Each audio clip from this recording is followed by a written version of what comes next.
Welcome to DOC NYC's inaugural Spring Showcase, our mid-year celebration of documentary films and series. I'm Brandon Harrison, features programmer here at DOC NYC, and it's my pleasure to be speaking with filmmaker Bernardo Ruiz and editor Flavia de Souza of ESPN's The Infinite Race. How are you guys doing today? Doing well. Doing well, Brandon. I'm glad to hear it.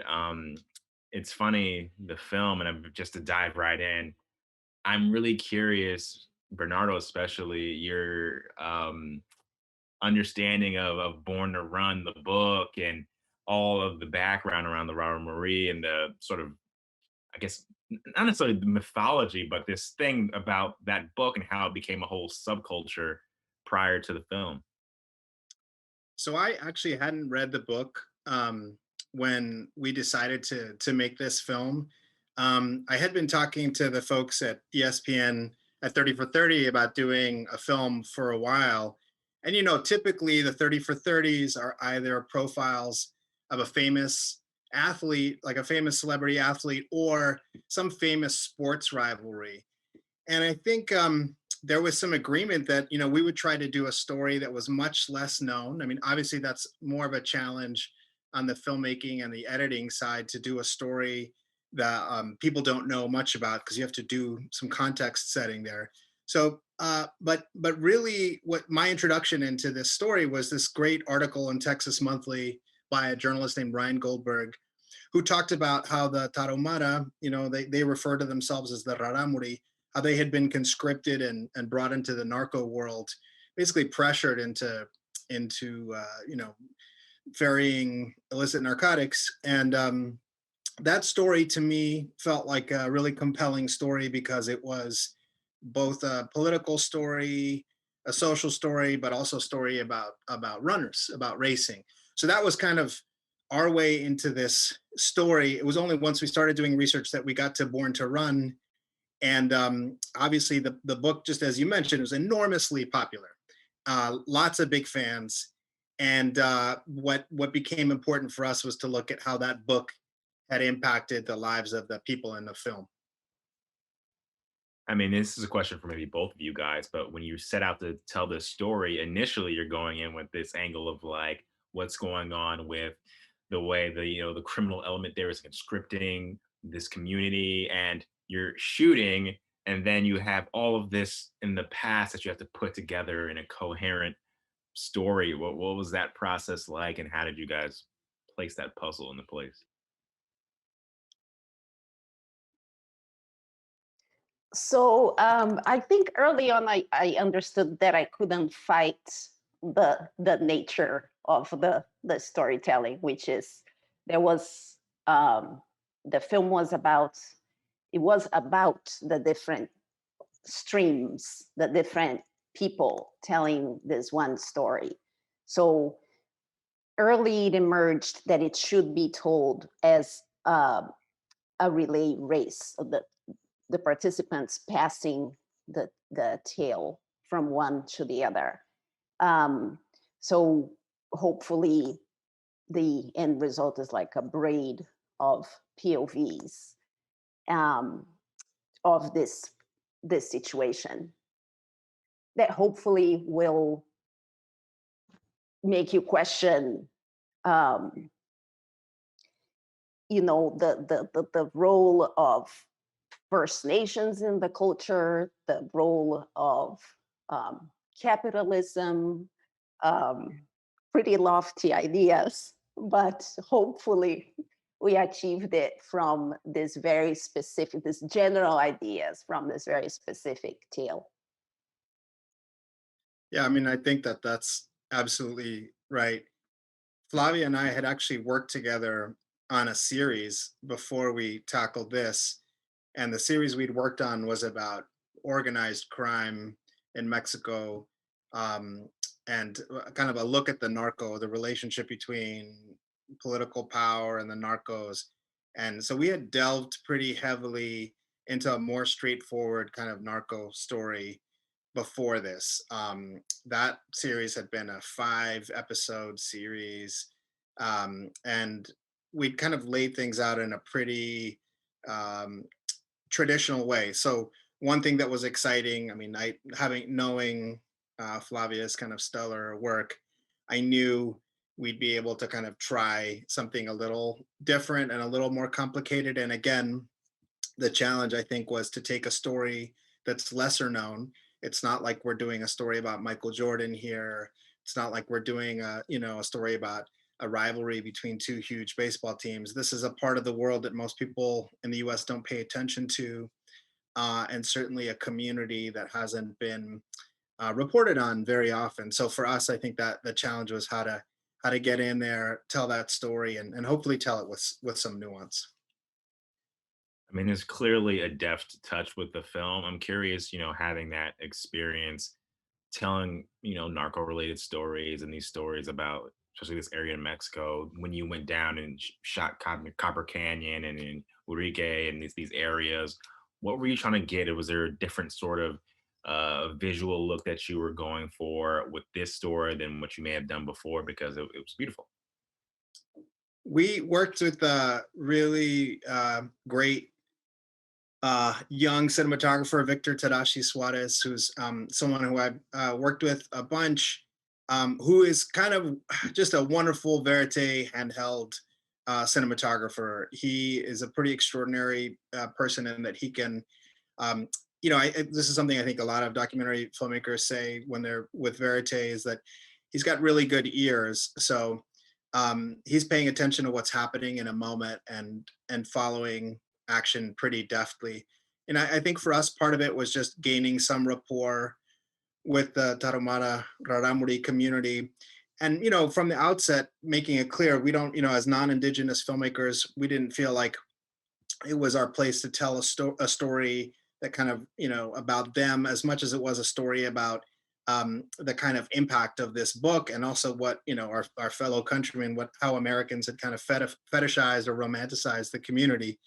So I think part of that too was just being in conversation with community members, and I think we got that. But from the verite side, it was really just about being present and being a small team and following actions as they unfolded. There was a little bit of security risk. It's the first time that I have in the field.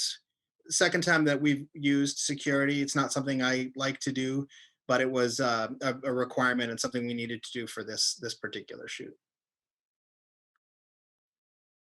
You talk about, that authenticity and how it's important. How did you guys settle on your subjects that, they were so influential and powerful? Obviously, Silvino has so much history with the race, and Catalina and Irma, like they fit the story so well. Was there anyone else that was part of the story that you felt like, oh, we couldn't really squeeze their story in? I'm just curious about your relationships with them and, the individuals in the community. I mean, I think part of that was Flavia's, magic at balancing these voices and highlighting the key parts. And I can let her speak to that a little bit more. I think for us, what emerged in the edit was, and we were shooting while we were, editing. Part of it was seeing Irma Chavez, who's this activist and runner, really having her voice emerge as somebody who was really important. I mean, I think in a lot of times, these more kind of anthropological or ethnographic films, sometimes they rely on experts from outside a community to kind of deliver from on high a perspective on a community. And one thing we hope to do, and who knows if we are fully successful, but one thing we hope to do is have someone from within the community be the kind of expert and the explainer. And so I think for me anyway, I felt like Irma Chavez was a really potent voice in that way. Yeah, for me, I hope the film doesn't show too much, but Irma was my favorite character. I wanted to make everything about her all the time. I can't resist a good woman activist of color, especially. But yeah, having her as the expert was great. We do include a couple of other experts, quote unquote, that have a close relationship with the community, but I wanted her to be the main explainer. And it was a little bit challenging, actually, how we were going to fit her in because she's the only one of the three main characters that didn't have a relationship didn't participate in they didn't have a connection to the main sort of event that is at the core of Act Two, the 2015 race. I mean, as a viewer, you could still feel her relationship to that, and you pulled it off. So don't so don't worry about that part. So there is a lot of footage, and the way that this is structured, it requires a lot of moving elements about this story. We talked about the book, but then we had the 2015 incident, and then you have to couple these with the interviews now. Can you tell me about the actual process of making this film, where you came in, what was it like going back with these people and these subjects and pulling these things out of them that happened years ago? Yeah, I mean, really, this is a question for Flavia, because at the end of the day, Flavia was really building order out of a lot of this material. What I would say, that one thing that I think is interesting to both of us, and one thing we talked about a lot, um, is that I'm very fond of stories where you have competing perspectives, right? I mean, it's something that I think is interesting in this moment in time, this political moment. You have people literally fighting over basic facts, whether or not events actually took place. You have kind of competing visions of reality, this in an extreme form right now, right? What was interesting to us, I think, about this moment and this story was how a crisis, in this case, the invasion of narcos into a town during an international race, how this event was viewed so differently from white American runners, local Mexican runners, and then members of this indigenous community. And each group saw it very differently. So that was really kind of the starting place, that for a lot of our conversations, is just how do we get a story that looks at these different perspectives and highlights the ways in which people really experience reality in different ways based on where they come from. And what was it like making those choices, Flavia? Because alongside of the stories you're aware of, there's a lot of archival, obviously, and material from the past, these Caballo Blanco races, all these things. When you're putting that puzzle together, can you talk to that? um I mean, I think it's obvious whose perspective the film is most interested in. So that that was kind of a guiding principle. Um, yeah, it's the main guiding principle was what Bernardo just mentioned. Um, that uh, how one event can be interpreted um, completely differently from the through different perspectives. And that's very true of the world right now, the political climate. I think one thing that uh, I really appreciate about Flavia's work, and one thing that is always fun when we work together, is that Flavia finds these kind of moments of small humor, like absurdities or things that are kind of ridiculous, and that comes from just someone who has a tremendous amount of patience to go through these kind of small moments and then find these little gems. So there's actually, for such what is a small kind of story in some ways, I think a lot of those little moments emerge from Flavia having a lot of patience to go through lots of footage. And I will say too, we sourced material, since we hadn't been there in 2015, we sourced a lot of archival from different people, from runners, and our co-producer, Andrea Cordova, did a great job of kind of pulling footage from different sources and building the narrative. So you had footage from runners, footage from local news broadcasts, footage from other participants. So we were able to kind of cobble together this interesting set of perspectives. And that, again, it's just a lot of editorial work to make that happen, make it feel seamless. Yes, who is shooting the source footage, brings in their own perspective to the news. What is the political powers in Mexico reporting versus what the American runners are seeing on the ground what they are interested in, contrasting the narrative of the Raramuri who are participating. And also to mention, Bernardo mentioned the DP, Victor. I mean, and there's so much that I suffered every day living on the edit room floor. There's a whole other film that can be made with the footage that he shot, which is so beautiful. Yeah, And don't tell Victor that. Don't tell Victor that. don't tell Victor that. You guys mentioned the importance of telling story in perspectives. How did your subjects feel about the film when they saw? I know obviously it's been a little while, but I would love their perspective, because I think about that scene with Silvino and he's looking at the video footage. I'm curious what they think of this film. I mean, I think that's it's a good question. And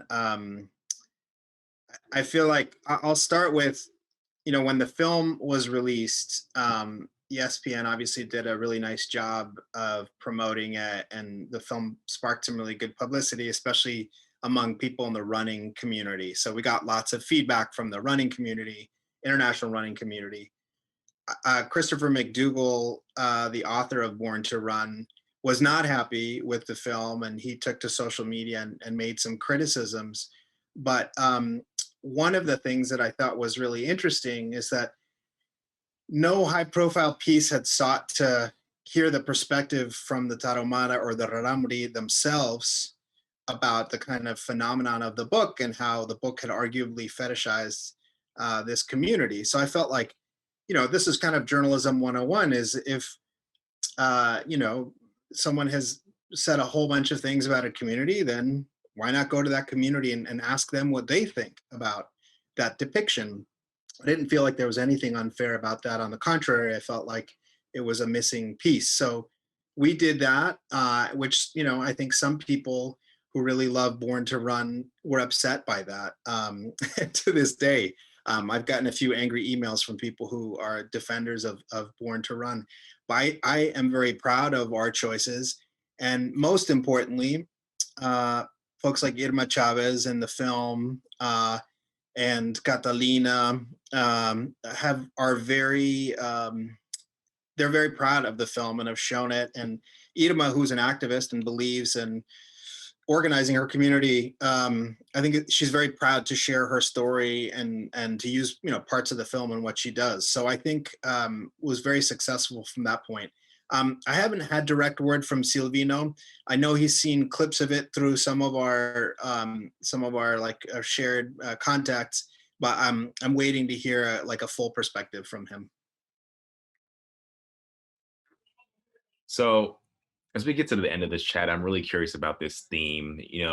When you make a film, sometimes you don't think about it in themes, but other times you really zero in on what you feel like this theme about the film says. And for me, it's all about the nuance of commercialism and how that despite things maybe having a good intention initially, it can go awry and things can change in ways that you would never expect. I'm just curious, what do you think about this sort of thematic thing about commercialism and how maybe it can influence things despite people's best intentions? Flavia, you want to take that one? Please, Flavia, start it off. That I think I mentioned that in my first answer, right? Yeah, I'm glad that theme is recognized. And another theme that is important for me too, as Bernardo, it came up in the conversation a few times, is whose story is told by whom, who gets to tell the stories about people.